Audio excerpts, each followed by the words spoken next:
নির্বাচন অর্থাৎ one nation one election নিয়ে যারা আজকে বলছে এক দেশে এক নির্বাচন হবে এবং একসাথে নির্বাচন করাবো, কথাটাই হাস্যকর। তার কারণ আমরা বারে বারে বলে এসেছি এবং এই যে কেন্দ্র সরকারের ধারাবাহিক বৈমাতৃসুলভ আচরণ, এটা আপনারা বিগত দিনগুলিতে দেখেছেন। 2021-এ বাংলায় যখন নির্বাচন হয়েছিল, একই সাথে আসামে নির্বাচন হয়েছিল, কেরলে নির্বাচন হয়েছিল। বাংলার নির্বাচন 8 দফায় হয়েছিল এবং কোভিডের দ্বিতীয় ঢেউয়ের সময় হয়েছিল। তো যারা একটা রাজ্যে 8 দফায় নির্বাচন করায়, তারা সারা দেশে 1 দফায় নির্বাচন করাবে? 1 মাস 1.5 মাস আগে ঝাড়খণ্ডে ইলেকশন হয়েছে। ঝাড়খণ্ডের মতো একটা ছোট রাজ্যে 2 দফা ইলেকশন করাতে হয়েছে। যারা একটা ছোট রাজ্যে 2 দফা ইলেকশন করাচ্ছে, তারা 1 দফা ইলেকশন করাবে? তো হাস্যকর। গত 2024-এর লোকসভায় 7 দফায় বাংলায় নির্বাচন হয়েছে। কোথাও আমার লোকসভা কেন্দ্র, আমি আপনাকে বলছি, ডায়মন্ড হারবার লোকসভা কেন্দ্র 3 দফায় হয়েছে।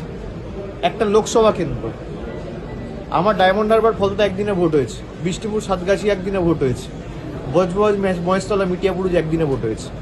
একটা সংসদীয় কেন্দ্রকে যে 3 দফায় ভেঙে ভোট করায় যে সরকার এবং নির্বাচন কমিশন, তারা সারা দেশে 1 দফায় ভোট করাবে।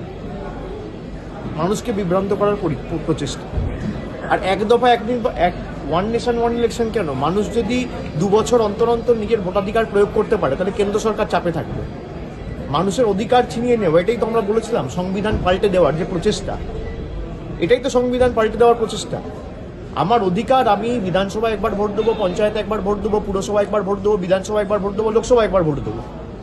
আমার 5 বছরে 6 বার ভোট দেওয়ার অধিকার, সেটা আপনি কেড়ে নেবেন, দিয়ে বলবেন 1বার ভোট দেবো। এটা হয় নাকি?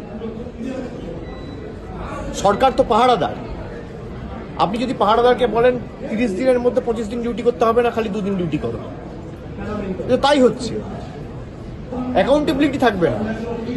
মানুষ তো অ্যাকাউন্টেবিলিটি চায় যে আমি, ধরুন বাংলার ক্ষেত্রে 2021 থেকে 2026, 2021-এ মানুষ ভোট দিয়েছে, 2022-এ ভোট দিয়েছে পুরসভায়, 2023-এ ভোট দিয়েছে পঞ্চায়েতে, 24-এ লোকসভা হয়েছে, 24-25-এ আবার একাধিক বিধানসভা উপনির্বাচন হয়েছে, আবার 26-এ বিধানসভা নির্বাচন।